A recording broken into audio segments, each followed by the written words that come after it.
এটা হইলো দাগন ভূঁইয়ার শেষ প্রান্ত সোনাগাজীর লগে। তো আপনারা অনেকে আমার একটা ভিডিও দেখছেন, আমি আঞ্চলিক ভাষায় কথা কই, রান্নাকে বুঝতে সুবিধা, যেহেতু হাজি সাহেব আঞ্চলিক ভাষায় কথা কই। তো রাজ্জাক ভাই সুবর্ণচরের মানুষ, আমাদের এখানে আসি বিশাল একটা তরমুজের প্রজেক্ট করছে। প্রথমবারের মতো আমগো অঞ্চলের মানুষ আসি, দেখলো একটা আনন্দ। তো আমি আরেকবার আসছি, ওনার কিছু বিষয়ে কথা বলছি, দেখলাম যে ওনারা অনেকেই ছিলেন, যেহেতু নোয়াখালীর অঞ্চলের মানুষ আমার ভিডিও দেখেন, সুবর্ণচর, কোম্পানিগঞ্জ, অনেকে আমার নক দিচ্ছেন ওনার ব্যাপারে অনেক কিছু জানার জন্য। তো এবং ওনার সাথে নাকি অনেকে বলছে যে ভিডিওটা দেখতেছে।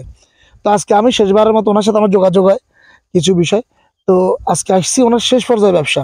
তো এখন ব্যবসার শেষ পর্যায়ে ওনার কি এখানে আর আছে, কতটুকু ব্যবসা করলেন, কি আসে বিষয়, এটা সম্পর্কে ওনার তো একটু জানতাম। সামো কি অবস্থা ভাই? আলহামদুলিল্লাহ ভালো। আসসালামু আলাইকুম। ব্যবসা কেমন, কি পর্যন্ত ব্যবসা হইলো, বা চাষ করলেন, চাষটা কেমন হইলো? আলহামদুলিল্লাহ খুব ভালো চাষ হয়েছে, মানে তরমুজ করির পর্যন্ত। তবে মোটামুটি ভাবে এই বছর মানে যে আমাদের মৌসুমটা খুব ভালো গেছে। তো এই হারে আমাদের মৌসুমের কারণে, ঋতুর কারণে মোটামুটি আলহামদুলিল্লাহ আল্লাহর কাছে লাখ লাখ শুকর। প্রায় তরমুজ চাষি বা সকল চাষি অনেক ভালো লাভবান হয়েছে, আমিও হয়েছি আলহামদুলিল্লাহ আল্লাহর কাছে শুকরিয়া।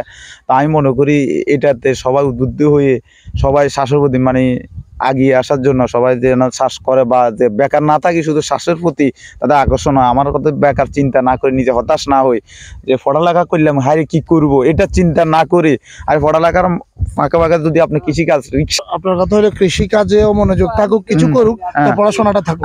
মানে পড়াশোনাটা থাকুক, পাশাপাশি মানে অল্প থেকে শুরু করো, অল্প বুঝি। আমি প্রথমে আমার জীবনে ফার্স্ট আমি মনে হয় 1 ডিসিম খিরা করছি। 1 ডিসিম মানে 1% খিরা চাষ করছি। তো 1% খিরা চাষ থেকে শুরু করি আমি, ওইটা আমি পঞ্চম শ্রেণীতে ছিলাম। তো ওইখান থেকে আমি টমেটো থেকে শুরু করি। ওই বছরে আমি ইনশাল্লাহ শুরু করছি। ইয়ার পরের বছর আমি তরমুজ, আমি প্রথম স্টার্টিং আমি প্রায় 1 কানি তরমুজ করছি, 160% কানি আমাদের দেশে বলে, এখানে 120 কানি। সেখানে আমি সাকসেস হয়েছি। এখান থেকে শুরু করতে করতে ইনশাল্লাহ আজকে মনে হয় ওইটা হবে 2012 বা 13 সালে। তো এখান থেকে আল্লাহ আমাকে এতটুকু আনছে, তো আমি আল্লাহর কাছে অনেক শুকরিয়া। তবে আমি সবার কাছে একটা মানে অনুরোধ করতেছি যে কেউ সুদমুখী না হয়ে, মানে বিনা সুদের উপরে যদি ব্যবসা করতে চায়, মানে বিনা পুঁজিতে, অল্প পুঁজিতে আপনি পরিশ্রমে যদি ব্যবসা করতে চান, সেটা হলো একমাত্র কৃষিকাজ এবং হালাল কাজ। তবে ইনশাল্লাহ আল্লাহ আপনাকে সাকসেস করবে। আপনি মানে ভরসা হারাবেন না, মানে শক্ত থাকবেন। আমি গত বছর প্রায় 30-35 লক্ষ টাকা আমার লস হয়েছে। তো ওই লসটা অনেকে আমাকে সান্ত্বনা দিছে, অনেকে আমাকে কিনা করছে, অনেকে অনেক কথা বলছে। মোটামুটি আমার একজন মামা ছিল, আমার আপন মামা আলাউদ্দিন ডিসি, উনি আমার সান্ত্বনা দিছে, মানে প্রায় সময় সান্ত্বনা দিত।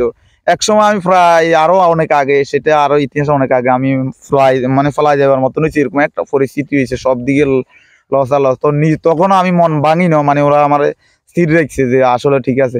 তা আল্লাহ, আমি সবসময় একটা জিনিস বিশ্বাস আছে আমার, আমি সাকসেস হবে ইনশাল্লাহ। আজকে আমি সাকসেস, আল্লাহর কাছে শুকরিয়া। আমি ডাল ভাত খাওয়ার মতো আমার কাছে ওই রকম পুঁজি হয়েছে। আমি মনে করি আমি যেহেতু যে এখান থেকে শূন্য থেকে এতটুকু সবাই হবে, তবে নীতি থাকতে হবে,